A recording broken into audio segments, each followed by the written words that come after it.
kind of weird, but okay, works. Yeah, thanks for joining. My name is Maria Mullick. I'm the Foreign Policy Associate at the Congressional Progressive Caucus Center. We are a nonprofit that works to identify and build solidarity around policies that foster a more just, equitable, resilient nation, and we do this through policy analysis, explainers, trainings, technical assistance, and more. We have some QR sheets around the room. You can scan those and use it to read our reports, learn more about our organization, connect with us. So I hope you all will. We're a 501c3 organization, so therefore we're going to get into deep policy issues today, but not so much into the conversations on electoral or partisan discussions. Welcome to our Netroots panel on U.S. foreign policy, the Pentagon budget, and militarized police in America. During this panel, we're going to discuss how the federal budget interacts with our daily lives, and specifically how it siphons funding away from basic needs while exacerbating war, needless suffering, violence, and death around the world. And then sadly, how those phenomena show up here at home. So more specifically, we have three themes that we're going to touch on during this conversation. Number one, how the Pentagon budget enables the militarization of U.S. police and local law enforcement. Number two, how U.S. militarized foreign policy drives racism abroad and here at home. And then number three, lastly, the special interests and corporations that seek to profit from war. Today's panel is a part of our Militarism at Home series. This is a project that we have at the CPC Center that looks at the overwhelming emphasis the U.S. foreign policy establishment has on using our military and our armed forces to confront global challenges and domestic challenges, including ones that don't even require a military response, and how this is fueled by defense contractors and corporate greed that are seeking to profit from war, and how it's put into effect with our Pentagon budget. This also includes how militarized thinking, weapons, tactics show up in our communities. We have written 3 reports as a part of these series, and the first one we actually published earlier today. We wanted to coincide it with our Netroots panel. It provides data analysis on the weapons that the Pentagon either transfers or sells to local police departments across the country. Again, there's flyers with QR codes, so you can use those to download the report and read it if you'd like. So before I kick things off, I just want to set the scene a bit and share some numbers on America's defense spending. Currently, the U.S. defense budget is $858 billion. That is more than what the U.S. spent at the heights of the war in Korea and Vietnam, as well as during the peak of the Cold War. The U.S. spends more on its military than the next 10 countries combined. Our current budget, that $858 billion, that's $80 billion more than last year. And $80 billion alone is more than what a lot of countries spend on their military, including major powers like France, the UK, Germany, and Japan. Additionally, that $80 billion is also more than what Russia spent on its entire military in 2021. And for the next fiscal year, this is actually happening as we speak, Congress is currently debating an $886 billion defense bill. That's a 3.3% increase from this year, or $28 billion more. We have seen efforts to confront this. Representatives Barbara Lee and Mark Pocan in Congress have introduced the People Over Pentagon Act. It would cut the Pentagon budget by $100 billion. They also introduced the text of this bill as an amendment to the annual defense bill, but unfortunately, actually late last night, this just happened in the middle of the night. It was rejected from being considered by the full House chamber.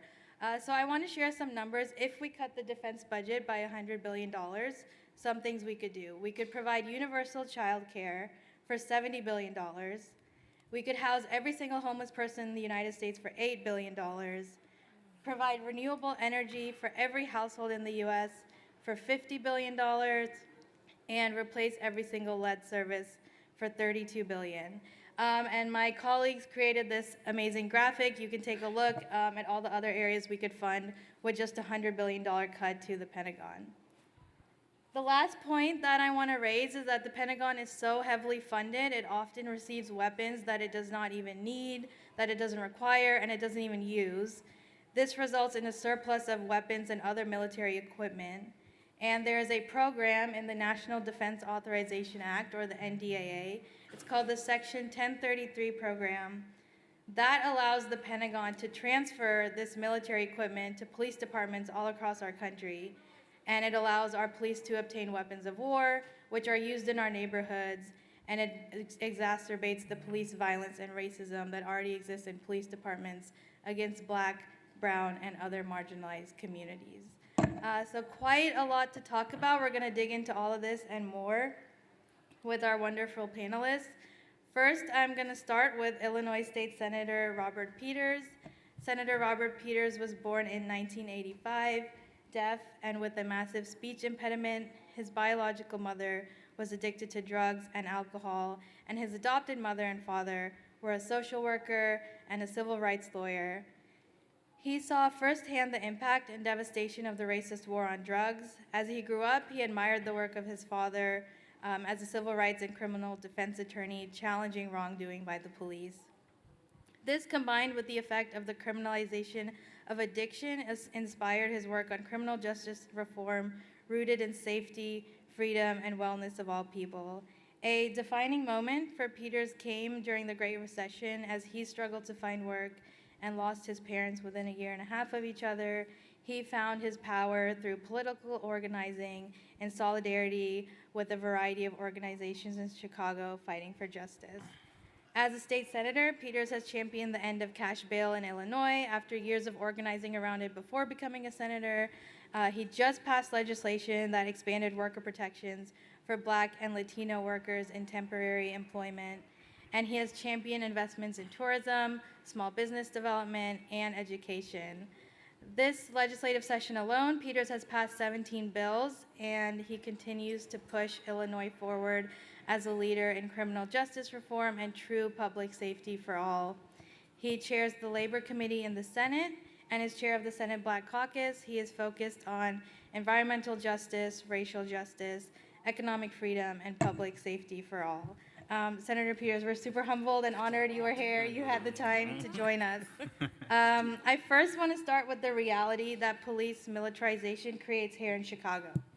So since the inception of the 1033 program in 1990, there have been 2,455 items transferred from the Pentagon to Cook County local law enforcement agencies. That's $12 million worth of equipment.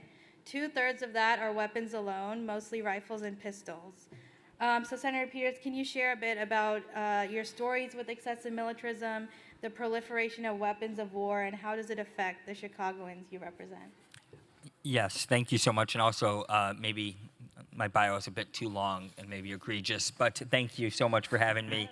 I'll just say, Chicago is a very segregated city. And, there's often a debate in the city of Chicago whether we're the most segregated city or the most brutally segregated city.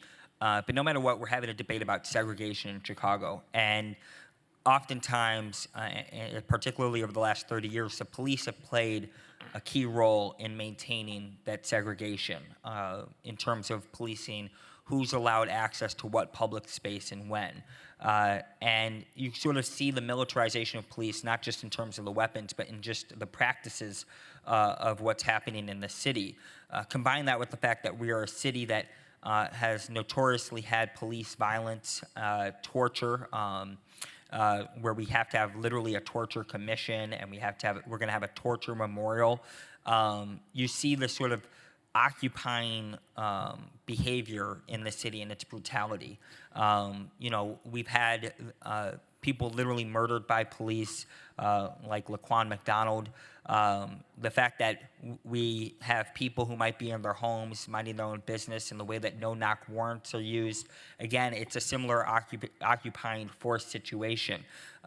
We may not have physical walls that sort of segregate the city, but police play sort of a blue line that separates about who can go where and when. And so the expansion of a militarized policing in America really has hit hard and hit home here in Chicago. And it's one that's extremely difficult to break down. I don't think it, we're going to talk about this a little. I don't think it necessarily makes anybody safer. It has not made a community that has been this segregated safer, and it hasn't made communities that supposedly benefit from segregation safer. All it does is create a massive amount of anxiety. It makes it every time the city council has to go and vote on a settlement, that makes it a contentious, divisive vote, because of one thing is that we have to pay out people who've been harmed. That means that we're spending money because that harm has happened. And then there's also an argument about when are we going to actually stop people from being harmed in the first place. And so, I think having been an organizer in the city, someone who's been moved by especially the earliest iterations of the Black Lives Matter movement, having been a senator who represents, whose district is completely in the city of Chicago, someone who represents a district that represents different parts of the city of Chicago, literally right outside of here. My district's across the street, stretches all the way down through the south side to the Indiana border.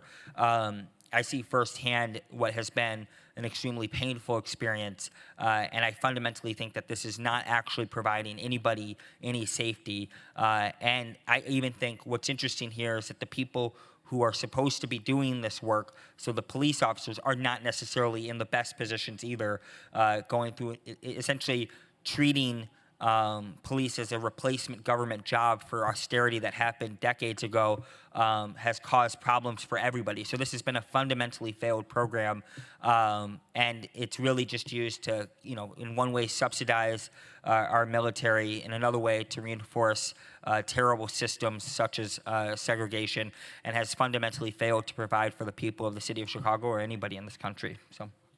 Yeah, thank you, Senator, and thanks for raising the point about settlements, because it seems police departments just seem, violence happens, we can do a settlement. Like, that's the solution, and that's not the solution. We need to find a way to end the violence in the first place. So thank you for that.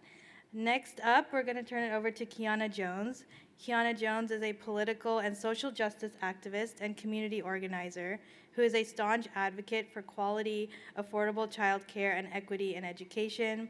She currently works with community movement builders to educate, engage, and empower the Black community in Atlanta, Georgia, where she's from. She's an ordained minister and proprietor of E=MC² Educational Services, where she works as a homeschool curriculum consultant, IEP advocate, and German translator. She is the wife of Jared Moore and mother to their 5 unique and extraordinary children. Thanks, Kiana. Quite a simple question, but we cannot talk about militarization of the police without talking about Cop City. So could you explain what Cop City is? Yes, Cop City is a proposed $90 million plus so-called police training facility in Atlanta, Georgia. It lies in unincorporated DeKalb County. This is a facility where police would be trained in what is commonly referred to as MOUT or MOUT training. This is military operations on urban terrain.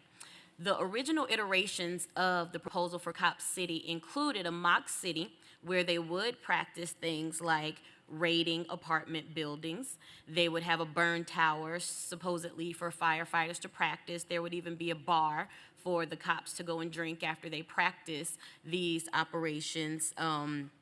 They would have an explosive detonation unit, although that is one thing that has been scaled down. And the original plan also called for a Black Hawk helicopter landing pad. Now, there is already an existing firing range on the property where they want to build Cop City, and there are 2 schools that are adjacent to that property where children are constantly hearing gunfire while they are trying to learn. Cop City is also something that has been pushed by the Atlanta Police Foundation, which actually does not do anything to advocate for police. They are simply a nonprofit organization that has corporate patrons like the Cox Enterprises, the Koch brothers, Coca-Cola, Home Depot, Chick-fil-A, Wells Fargo, Bank of America, JP Morgan Chase, Waffle House. I mean, you name it, there are major corporations that have officers that sit on the board of the Atlanta Police Foundation, which although the Atlanta Police Department is quite small compared to that of cities like New York and Los Angeles, however, the police foundation is much larger. Cop City, if built, would be more than twice as large as recent police training facilities built in New York and Los Angeles. Also, what we have seen is that the inception of Cop City came about after the uprisings of 2020, where we saw the police murders of George Floyd, Breonna Taylor, Rayshard Brooks, and the racially motivated murder of Ahmaud Arbery in Brunswick, Georgia. Cop City is a symbol of state repression because it stands for the express purpose of repressing public uprising, of repressing any type of mass movement and protest against the establishment. Cop City is there to quell that. The plan was originally proposed after the uprisings of 2020 by a council member, and the proposal came after the city of Buckhead, the neighborhood of Buckhead, which is a wealthy neighborhood in Atlanta, threatened to leave the city if they did not do something about these black people who are in the streets, who are protesting. We also saw at that time that when those uprisings occurred, the city of Atlanta called in the National Guard. The governor called in the National Guard, and the city of Atlanta City Council was a major proponent of keeping the National Guard there in their city so that they could stoke terror into the hearts of the people of Atlanta. When you think about something like Cop City and you hear police training, you have people who will say, well, all of these people who've been calling for police reform are now saying they don't want training of the police. Well, first of all, most people who are opposed to Cop City have never called for reform. They are abolitionists and have called for police to be done away with because many of the things that police respond to should not even be handled by them. And oftentimes, when police show up, the situation goes awry. There are more people who are murdered at a routine traffic stop by police than in any other situation. So when you think about what it means to actually train police, we know that this is not a question of training, because training for de-escalation tactics and community interaction is not what's going to happen at a place like Cop City. That is a place where they would be practicing quote unquote urban warfare. And unfortunately, most unenlightened people associate the term urban with black. We know that urban means related to a metropolitan area. Before gentrification came along, urban was black because white people left, they didn't want to be around black people, and black people inhabited urban areas largely. But now that gentrification has a really tight grip on the city of Atlanta in particular, white people are moving back to the metropolitan areas in record numbers. But what they don't want to see is a lot of black people around too, because they want to live, work, and play all in one area without being disturbed by undesirables. Cop City is simply an answer to black people. It's an answer to protest. It is an answer to community engagement from people who they would otherwise silence. Wow, Kiana. Very powerful. Thank you for sharing that, and we'll definitely discuss more on the reality that creates for a lot of communities. But I have no words. I'm kind of left speechless a bit. Next, we're gonna shift a bit now to the federal budget and talk about how our militarized spending is enabled by corporate greed. I'm gonna turn it over to Josue Sican. He has spent years organizing in Chicago. He has fought to keep cultural centers on campus for cops off campus. He has provided support to immigrant communities in Chicago. He joined the Boeing Arms Genocide Campaign as a field organizer with the anti-war organization Dissenters, and helped a campaign that blocked $2 million in taxpayer money from going to the war profiteer and ensured that Boeing headquarters would leave Chicago.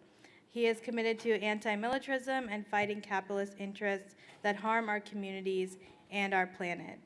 So Josue, I do want to talk more about Dissenters' Boeing Arms Genocide Campaign. For folks who might not know, Boeing is one of the top defense contractors. Every year, it receives a big chunk of our taxpayer dollars through the Pentagon budget, and it uses that to build weapons that are used to wage war, create needless suffering and death around the world. Josue, can you talk about the Boeing Arms Genocide Campaign and what has Boeing's war profiteering meant for communities here in Chicago? Yeah, absolutely. Thank you. So in 2001, and what we know to be a closed-door meeting between Mayor Daley and Boeing executives, a 20-year contract was signed between the City of Chicago and the Boeing Corporation to place its headquarters in the heart of the city. This wasn't rooted in more opportunities as these type of interactions typically are said to be, but actually was rooted in creating a psychological distance between Boeing executives and where the manufacturing took place. And this isn't just like, like me coming up or us coming up with this idea, but this is actually a quote of creating this psychological distance between these two entities. So over that time period and what turned out to be a 9-month extension, which was granted with zero oversight, the city of Chicago gave the Boeing Corporation $60 million back to Boeing that should have been going to the people of Chicago and their needs through tax reimbursements. In 2012, Boeing received a check for $1.3 million, and that same year, Rahm Emanuel chose to shut down half of the city's mental health clinics. In the decade that followed, Chicago shut down over 50 public schools, reduced library hours, and shrank after-school programs as well. On March 11th, 2020, the same day that the World Health Organization declared COVID-19 a global pandemic, the city signed a check for $1.7 million. So for over 20 years, the Boeing Corporation has actively taken money that Chicagoans have desperately needed, all while providing surveillance tech and weapons to oppressive regimes around the world. So in May of 2021, a $735 million arms sale was approved by the Biden administration from the Boeing Corporation to Israel. 2 weeks later, 248 Palestinians were killed in Israel's assault on Gaza, and 90,000 were displaced from their homes. The Palestinian community here in Chicago mobilized rapidly and marched against the weapons sale at Boeing headquarters. And that action was the moment that myself and many others came to learn that the Boeing headquarters was in the city and the contract that came along with it. So out of that march and a small team disruption outside of the headquarters that took place a couple weeks later, the Boeing Arms Genocide Campaign was born. Rooted in the anti-militarist principles of dissenters, we had one goal in mind, and that was to make sure Boeing did not stay and to force the city of Chicago to stop funding war profiteers. So we hit the ground running, holding teach-ins, doing research, canvassing throughout the city, holding art builds, banner drops, submitting FOIAs. God, so many FOIAs. But really, we just wanted to let the city of Chicago know that the robbery was taking place right under our noses for 20 years. And not only was this being taken from the city of Chicago, but was being used to prop up the industry that was built on death and destruction. So during this time, we also met with some government officials. We met with the Office of the Inspector General. There we learned that there was no real precedent to combat the contract on like an ethics standpoint. But in the conversation, we talked over the contract details themselves, and we learned that those were really key. They had stipulations like active use of the building they had purchased, a set number of jobs being brought in every year, and their high-level officials being here in the city. We also met with Alderwoman Haddon, who let us know, it's getting a little ahead of ourselves, but that Boeing ended up backing out of their last payment, right? So really, we continued building public support and pressure after these meetings until we finally received a FOIA from the Department of Planning and Development that, quote, said the contract is functionally dead and that they would not be requesting the final tax reimbursement for the 2021 tax year. So this would have amounted to about $2 million from, based off of previous years. So yeah, that's amazing news. The one goal we really had been hammering home was to make sure that Boeing was cut off from public dollars and that they'd be booted out of the city of Chicago. So we finally knew that was true, right? But $2 million isn't much compared to that $60 million, right? And we had no say about where those $2 million that we reclaimed for the city, what they went to. But we did make sure that they knew they weren't welcome here and made it clear that we could come together and face these massive corporations head on and really take back control of money that belongs to us and should be going to our needs. Right, and so the campaign kind of came to a moment where we had to make the decision, right? Our original goals were behind us, but at the same time, we understand that militarism and these corporations continue to grow and grow and grow, and so they're slated to be a drone facility for MQ-25 drones to be manufactured in Mascoutah, Illinois at Middle America Airport. And so we pivoted, going into phase 2 for about a year now, really targeting kind of the same goals. There they have almost $9 million in taxpayer dollars going to the building of these facilities that will likely lead to longer term contracts that we really have no idea what those numbers could look like. So I'll stop there. Thank you. Yeah, thank you, Josue. I'm really glad that we had you, because it's just in this Pentagon budget space, in the foreign policy space, there's not a lot of wins. But getting $2 million of money back to the people of Chicago and away from a defense contractor is a really great win. We're moving the needle forward. So great job. Good job to dissenters and Josue. And yeah, looking forward to see what you all will do. Next up, gonna switch it over to Tobita, or Toby Chow. He is the founding director of Justice is Global, which aims to build a just and sustainable global economy and defeat right-wing nationalism. He is an organizer, a political educator, and a leading progressive strategist and critic regarding the U.S.-China relationship and the rise of xenophobia in the U.S. Prior to founding Justice is Global in 2019, he had a decade of experience as a leader and community organizing in Chicago. Thanks, Toby. So I want to shift now our discussion to U.S. foreign policy, and especially our hawkish foreign policy in the context of the U.S.-China relationship. Instead of the world's 2 richest countries working together to tackle common global crises like the pandemic or climate change, each side is increasing tensions. Here in the U.S., lawmakers in Congress engage in saber rattling, and they seek to justify more Pentagon spending, because we don't have enough, apparently, because of a potential future war with China. And all of this is music to defense contractors' ears, like Boeing. They get to manipulate fears of a hypothetical threat to sell the military more weapons and perpetuate war around the world. So Toby, how does our hawkish and aggressive foreign policy create systems of racism, and how does this show up in the U.S.-China relationship? Okay, thanks. So to start answering that question, I actually want to start with some quotes. These are stories that were submitted to this project called Stop API Hate, and they're submitted by folks of Asian descent, so people who look like me over the past few years. A woman sitting at a bus stop was screaming at myself and other Asians that she saw walking. She said that we were dirty Chinese, that we were trying to take over the US, and that we should go back to our effing country. A roommate told me that the Chinese are filthy people who all deserve to die of COVID, and said it is no wonder all plagues spread from China. They said that the Chinese were selfish and horribly overpopulated, and they should have issued a zero-child policy so Chinese people could not proliferate. When I was at the grocery store, another patron referred to me as, quote, another one of those damn Chinese trying to infect everyone into communism, end quote. I received the following voicemail message, quote, I just wanted to let you know that China has lost their best customer, America. Everyone in America is not going to buy Chinese anymore, so I hope that your country struggles and everybody has no money, end quote.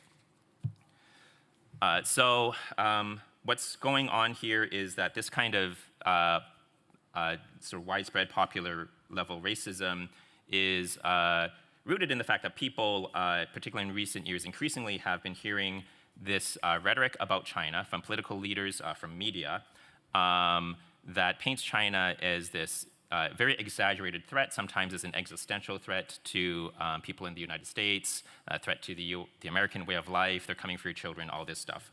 And they see policies being implemented by our political leaders that treat China like an enemy and this kind of threat.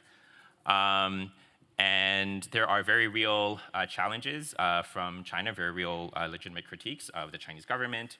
But the rhetoric and the policy debates are all highly overheated. And this kind of thing inevitably feeds racism. It's happening now. We've seen similar things during the War on Terror, where that foreign policy regime fed racism against anyone who looked Muslim or was seen as Muslim. We saw before that, you can look at the Cold War, the Vietnam War, internment of people of Japanese descent during World War II. This is a repeating pattern. So we're seeing the growth of this racism at the popular level, street level racism among ordinary people. We also see racist policies being implemented by government agencies. So for example, the FBI has implemented programs that are basically racially profiling people of Chinese descent or people who are seen as Chinese. Maybe they look Chinese or their name looks Chinese or whatever. The current FBI director, Christopher Wray, who was appointed by Trump, has publicly talked about China as not a whole of government threat, but a whole of society threat. So this includes every member of Chinese society, every Chinese person. He also said that the Chinese government has, quote, a strategy to tap the huge ethnic Chinese diaspora in the United States and elsewhere as foot soldiers, end quote. So the director of the FBI sees every person of Chinese descent as a potential agent of the Chinese government and Chinese espionage efforts and so on. And there are now a lot of agents at the FBI who have been trained in this mindset with these kinds of suspicions. This has already started to have an impact, starting with targeting researchers, academics, and so on. And this also brings in government agencies that we don't usually think of as like enforcers of state repression, like the NIH and the NSF. But this is ongoing. Just to zoom out, big picture, the US foreign policy towards the challenge from China is fundamentally about upholding the status quo, the existing system, which is a global hierarchy that is highly unequal and has the US on top, dominant of the whole system. The other countries on top are mainly other mostly white Western countries. There's Japan, there's like a token Asian country. It is a grotesquely racist system at the global level. It's a global system of structural racism, and in the attempt to uphold that system, if you're trying to uphold a system of structural racism globally, you are going to engage in acts of racism abroad, and you are inevitably going to feed racism here in the United States. And that racist foreign policy feeds domestic racism. It also feeds off of domestic racism. There are studies that show that people, just members of the voting public who are more racist, are also predictably more supportive of hawkish foreign policy and the military spending that comes along with that towards China, Iran, and so on. Yeah, let me stop there. Yeah. Yeah, thank you, Toby. And just showcasing how, decades of U.S. foreign policy, U.S. interventionism is not just something that we do abroad and it gets stayed there. It comes back and it affects the realities of Americans here at home, our neighbors, our friends. And it's just something that, it's a global crisis that the United States is engaged in. Thank you. I'm going to do a second round of questions with our panelists. They just are so insightful, have so much information, so we want to get as much as we can out of them, and then we'll open it up to the audience. So I'll turn it back to Senator Peters. I want to talk more about public safety now, something that you work on and advocate a lot. It includes things like healthcare, education, housing. These are things that actually keep us safe. Our defense budget does not. Are militarized police actually keeping us safe? Is that the solution? And how should we frame our conversation around public safety? Yeah, I mean, I think you heard it here. You've been hearing about in Atlanta. I think you just, and we had a similar battle, not nearly as large as what's happening in Atlanta around the training facility in the west side of Chicago. I think it's important to note that even though we spend a lot of money on police, let's just talk about the main goal that they say policing's about, which is the arrest rate or the clearance rate. It's pretty bad. It's sometimes below 10 to 15%. So if you've been harmed by somebody, even the one main goal of police is not even actually even accomplishing what they say they're supposed to accomplish, mind you, for $2 billion. And yet, if you really look at safety, and if anybody's been to the safest communities, whether it's here in their city or state, it's pretty clear what they have. So, we have the North Shore, which is a very well-to-do area in the northern suburbs of Chicago, and here in Cook and Lake County. It's one of the richest areas in the country, and people have very nice housing. The public school has things like orchestra and symphony orchestra or something like that. You have multiple healthcare facilities nearby, grocery stores. You can literally look at the commuter stations. So if you look at a commuter station in the north suburbs, and you look at the commuter station on the south side, let alone just the literal look of it and who's allowed to be in it and why you're allowed to be in that space is just, it's literally, you can see that night and day of investment. So safety is actually pretty clear, and it's not rocket science. And anybody who tells you that safety is rocket science is fucking lying. Right. They're straight up fucking lying. And it's easy. You give people good housing, you give people a good school, you give people a good job, you give them clean air, you give them clean water, and you make it so that they can get from point A to point B, you have a safe community. You don't give them that, you don't have safety. And you can give $2 billion to a literal force who's incapable of solving anything and literally has violence built into it, and ain't gonna make you safer. What it will do is reinforce who's allowed to have safety and who's not allowed to have safety. That is its existence as we see it. I'm sick and tired of, and I think this is a thing about us as a movement. We are literally talking about a safety movement, safety first movement, what that looks like in terms of community. And that is what we're fighting about.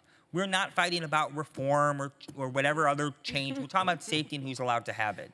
And so, to me, we put a lot of money in a failed system, and we should call it out. It is not working. And in fact, it's not working to the point where, because this whole wall, the blue line of segregation, held for a little bit of time. It did. It literally held for a bit of time. If you look at, 90% of violence in the city happens in like 6% of the city. It's like a tiny part of the city. But at some point, you disinvest from people so much that they're going to want to go to the crown jewel. Downtown, right outside of here, is the crown jewel of the city of Chicago. I have 1 minute. I'm going to take 1 minute.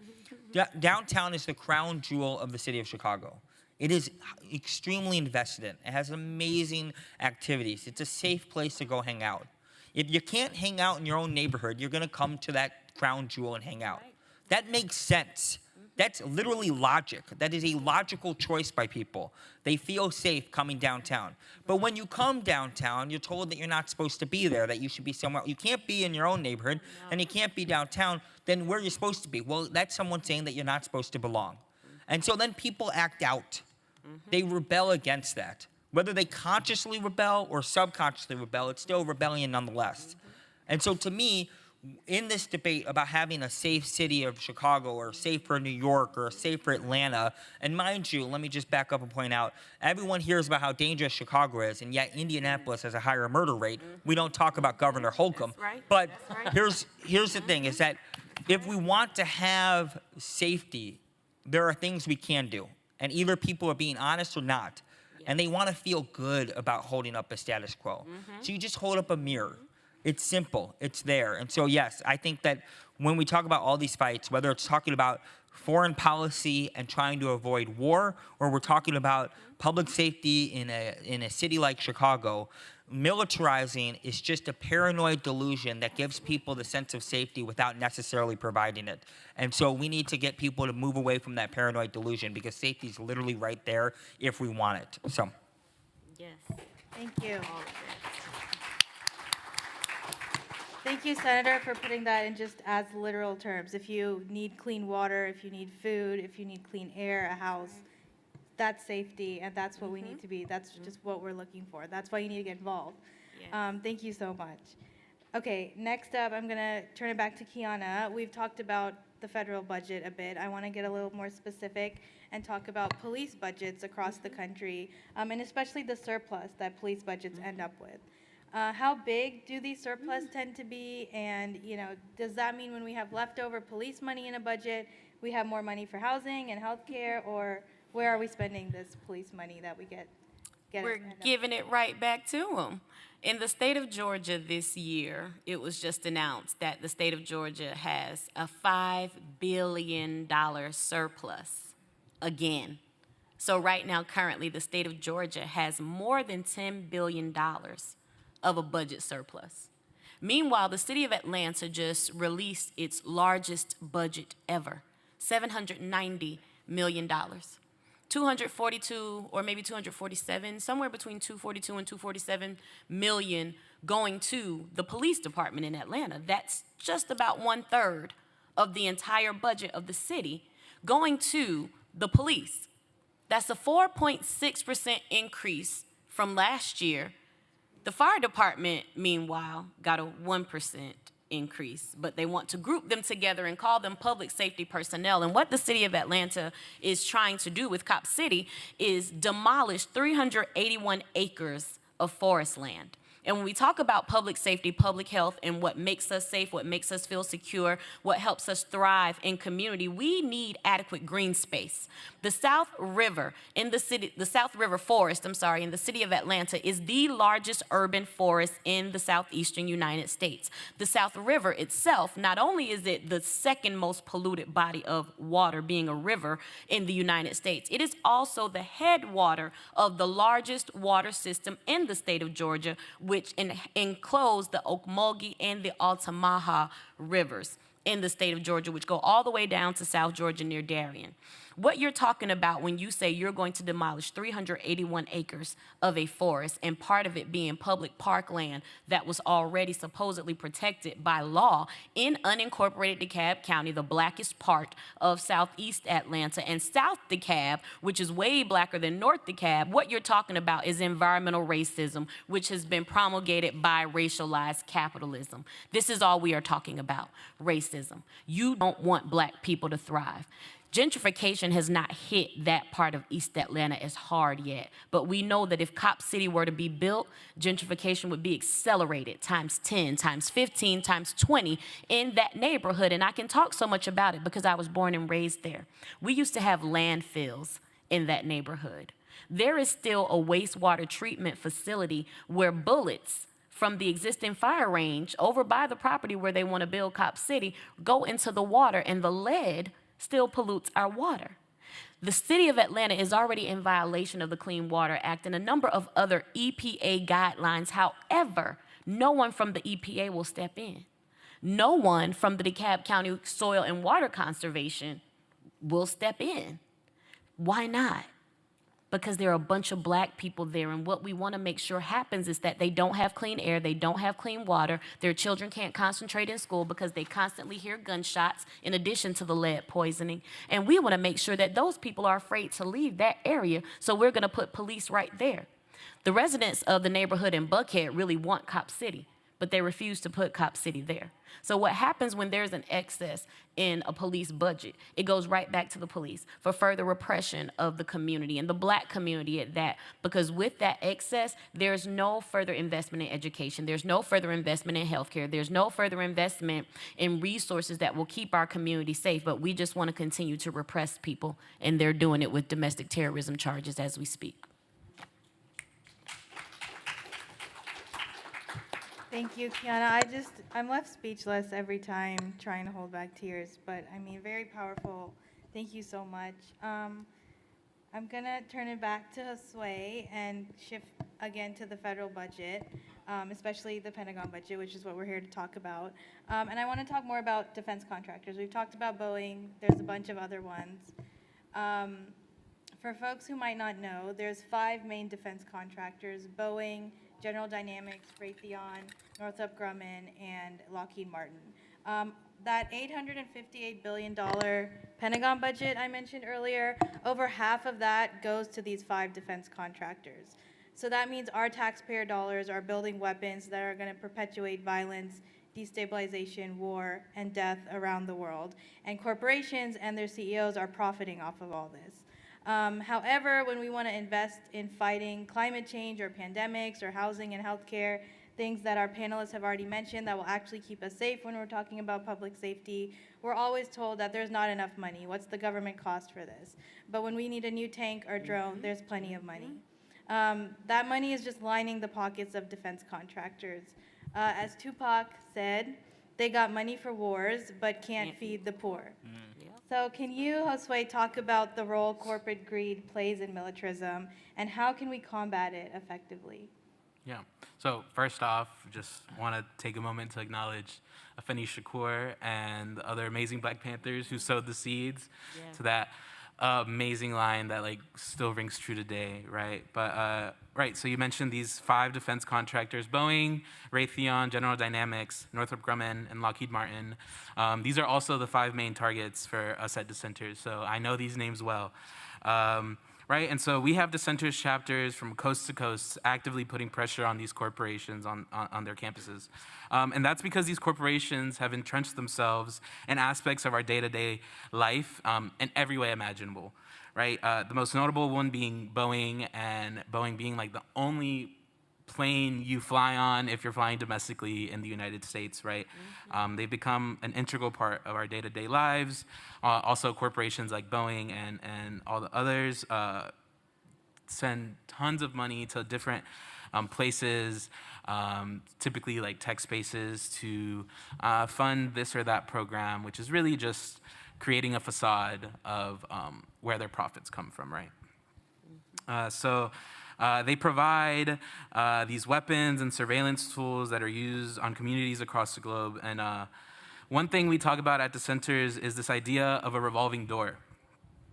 Executives and defense corporations are often tapped to be high-level government in high-level government positions that oversee state security and defense. And these government officials, either before, after, a lot of times both, they do go back to those same corporations. So some examples: John Rood was the Undersecretary of Defense for Policy from 2018 to 2020. He was a senior VP at Lockheed Martin, and at one point also a vice president at Raytheon. Mark Esper, Secretary of Defense, lobbied for Raytheon as the VP of Government Relations.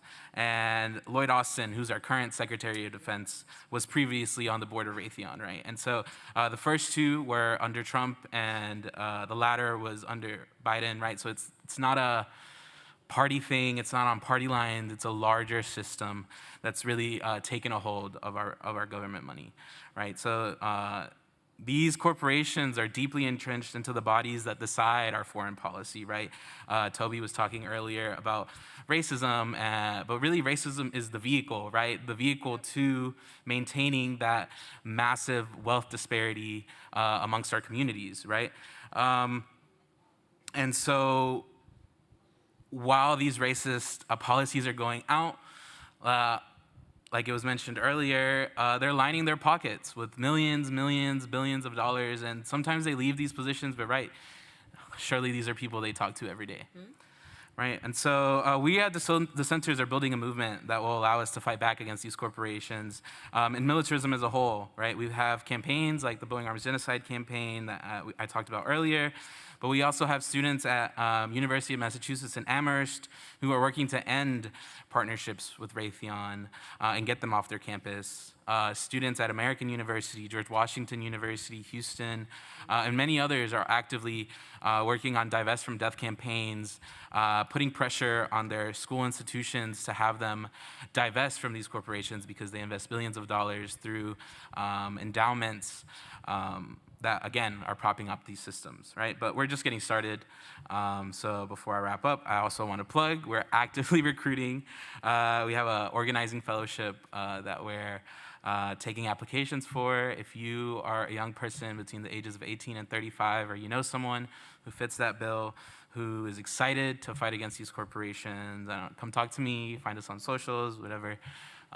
Because yeah, we're building this movement from the ground up because we all have the responsibility to chip away at these facades that the corporations have built over the years, because you'll be walking down the street and you're just like, look, there's Boeing, like Raytheon, right? Like, we have to actively push back against the system because it is part of our everyday lives. Yeah, thank you, Josue. Thanks also for mentioning the revolving door. That's something, I work on a lot, and a lot of people in the defense space, we've instead of calling it the military-industrial complex, it's called the military-industrial congressional complex, because there's just this revolving door. Everyone comes into Congress, authorizes millions and billions of dollars for defense contractors and their weapons, and then they go work for these exact defense contractors and then lobby them again. It's just another layer of this reality that oppresses people and upholds these systems of racism. So thanks for mentioning that. One last question for Toby, then we can open it up. Going back to U.S. foreign policy, there has always been a heightened history of national security fears getting used against progressives and the left. Is there something we should be worried about is this something that we should be worried about as U.S.-China tensions rise? Yeah, so just to talk about some of the history there. So big example is during the Cold War, starting soon after World War II. The U.S. politics got like overtaken by this fear of communism, and a lot of that was like highly exaggerated, and that fear was directed outwards, chiefly against the USSR, but also secondarily China at the time. But it was also that also got directed inwards at perceived internal enemies within the United States. So it got directed at actual communists in the United States, but also like other people on the left in the US, progressives, people with no association whatsoever with the Communist Party got targeted. People who were doing very important progressive work in government, in labor unions, in the civil rights movement, and so on, got systematically attacked and more often than not purged. Oh, also like Hollywood, entertainment, academia, and all these different parts of US society.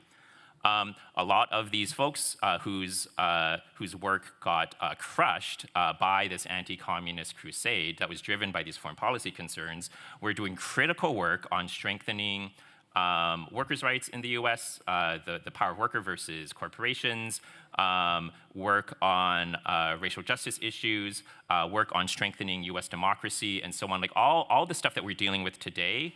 Like generations ago, there were people at this critical point in U.S. history that had an agenda that, had they been allowed to complete their work and continue their work, would have gone a long way to addressing a lot of the problems that we're stuck with today, that have led to these issues of racism, authoritarianism now in the U.S. So that's how things played out in the Cold War. I think we saw a similar playbook used under the War on Terror.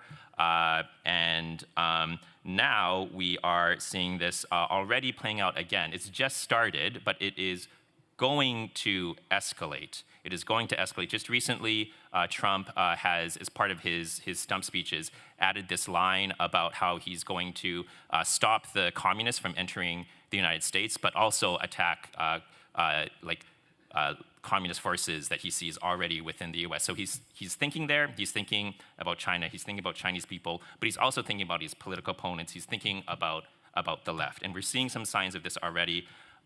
There is a systemic issue that I see of it's very common on the left and among progressives to have this really sharp separation between domestic politics and foreign policy. It's like we're worried about worried about just the domestic politics. So let's figure out the domestic politics first and worry about the foreign policy second. That's not going to work. Like the U.S. foreign policy is interested in you, whether or not you're interested in it. That's right. That's right. That's why I love Toby. That's right. I love Toby. Senator Peters just said that. Yeah. Thank you to our panelists. Very insightful and very powerful. Okay, we have a little bit of time left. We did start late, so maybe hopefully we can go over a few minutes. But yeah, does anyone have any audience questions? We'll open it up to you all. My colleague has a microphone. If you do have a question, I'll just ask if you identify your name, where you're from, your pronouns, anything you'd like. Okay. I'll go over here because you had your hand up first. Can you say your name, your org, and your question? Sure thing. Assalamu alaikum, everybody. Alaikum salam. My name is Neil Hussein. I'm with Bluebonnet Data, pronouns he, his. Thank you all for being here. This has been great. Toby, if I could ask you a question. Often I feel like one issue that we don't do well on the left is right says we should build a wall, and then our reaction is that's racist and a waste of money, and we are right, and they are wrong. But it means that we're just reacting to what somebody else is suggesting as opposed to proposing our own stuff. When it comes to, what's happening, China, Taiwan, US right now, a lot of people exercising imperfect judgment, to say the least. On the US side, could you give me some talking points on what you think we should be doing as opposed to, things that we're doing wrong? Thanks. Yeah, go ahead. Or do you want question by question or take multiple? Oh, okay. Yeah, go ahead and Okay, reply. all right. Let's see. So, yes, this is a question of like, what is our narrative strategy around these issues? So I think like, above all, we need to do better about centering the political questions that are like our core strengths. So one place this shows up is around China as an economic threat. So there are real issues with U.S.-China economic relationship that needs to change fundamentally for the sake of working people in both countries and around the world. But there's like a really strong line that the sort of established anti-China voices use. I think like there's some messaging that we need to figure out there, but there I think like one of the main things we need to do is to figure out how to change the topic, from China to talk about like what are the biggest problems facing the majority of working people in the United States, and it has to do with corporate power, it has to do with the bosses, it has to do with labor rights and all of that. And those are narratives where we have strengths, and we need to press on those. And because very often our opponents are like using China as this convenient scapegoat to distract from those issues of corporate power and attempt to paint themselves as like pro-worker political leaders because they're so tough on China, even though they're siding with the bosses like 100% of the time, right? So that's part of the solution there. On issues of like when it comes to questions around China, we've done some work on narrative and message testing in Justice is Global. What we have found, there's some encouraging stuff there. It's that there's anti-China sentiment that's very broadly accepted in U.S. society, though. But we found it's relatively shallow, and it doesn't take much to move people off of that. Important ways to do that are to talk about the importance of U.S.-China cooperation on shared challenges and issues like climate change, and to talk about that in concrete terms. And then that is able to move people to think about like a more constructive way of approaching that relationship. Yeah, thanks, Toby. There's actually something that I learned from you, and it was just with this China rhetoric. It's, our hawkish foreign policy towards China, people are always selling that as we need to help American workers. We need to help our jobs and help our workers. And so what we need to do is create this threat with China. But, you don't help American workers by doing that. You help American workers by building up unions, increasing the minimum wage, taxing the rich, like these going after this corporate greed and this capitalism that's keeping our workers down, not China rhetoric. Yeah. Well, one last point about Taiwan. I think the threats from China against Taiwan, like I take them very seriously. I think we should do what we can to avoid any kind of conflagration between China and Taiwan. My issue is that a lot of the existing rhetoric is extremely inflammatory and actually has the effect of provoking China to move closer to that red line than they otherwise would be. So I think the thing to emphasize there is that what we need is sober and level-headed leadership around this issue and not these inflammatory actions, which is what we're seeing more often than not.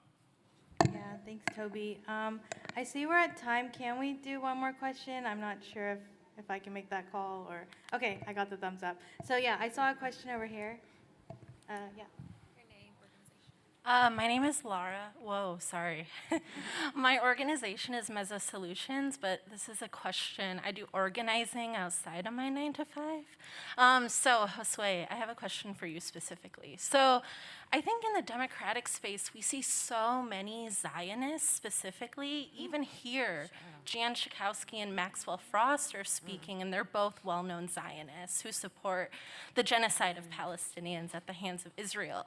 So how do we target these politicians who do actively support Israel and do support these companies and organizations because they are supposedly like bring economic goodness to the US and help working class people or whatever they try to say.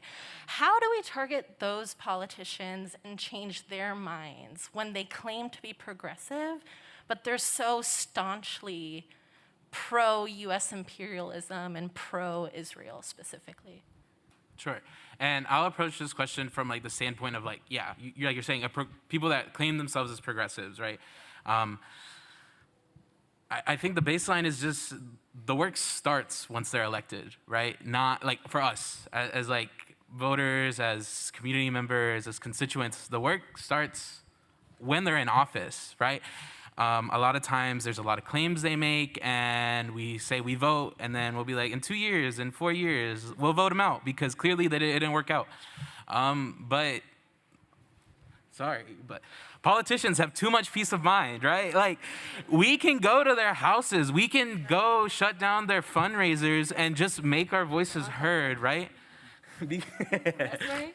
Because it's not. It's okay. Okay. He's not offended. Yeah. Yeah. Because they won't listen because it's needed. They will listen when we make them listen. That's right. Right? This is more towards like the corporate side of things, right? But there's so many opportunities for us to just shut some shit down. Like fundraising especially, like losing an opportunity to fundraise, like there's nothing that hurts politicians more, right? Because oftentimes they're just focused on getting to the next election. Right. So that's one opportunity is to like shut down their fundraisers, go to their homes, make signs, and just don't let them stop thinking about it, right? Because the moment we do, like, it's to them, they won. They don't have to worry about it anymore because they're raking in the money. Typically, this is how a lot of progressive politicians shift sides as they start getting money from pro-Israel funds, corporations, and they flip the switch. And if we provide them that peace of mind, let them have that peace of mind, then they'll keep raking that money in, they'll keep getting elected, and nothing will change. So we have to interrupt their ability to keep getting elected, their ability to go home, their ability to get to work, their ability to have a meal in peace, because the actions they're taking are the opposite. I can't talk right now. The opposite of peace of mind for the folks that it's impacting both here and across the globe, right? So when it comes to the Palestinian issue, like, if we leave these politicians to be, they will not even think about the Palestinian plight, right? And instead, we'll just carry on with their lives like it doesn't matter, because in that moment, it doesn't until we make it matter. Yes. Great. Thank you, Josue. I do wish we could keep talking. I know I saw some more questions.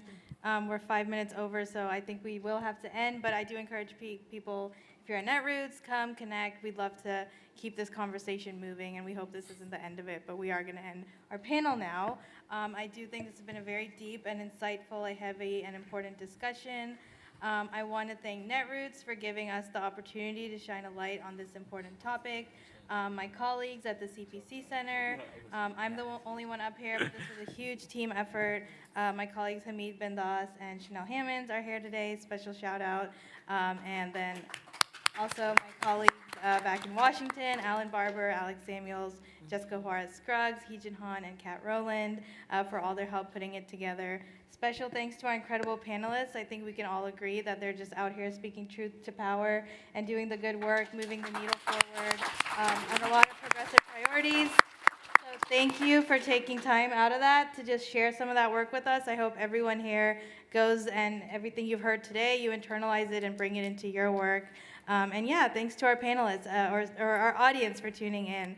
Yeah. Like I said, we have QR codes in the room where you can learn more about our organization and connect with us. So thank you again. Have a great day, everybody. Thank you.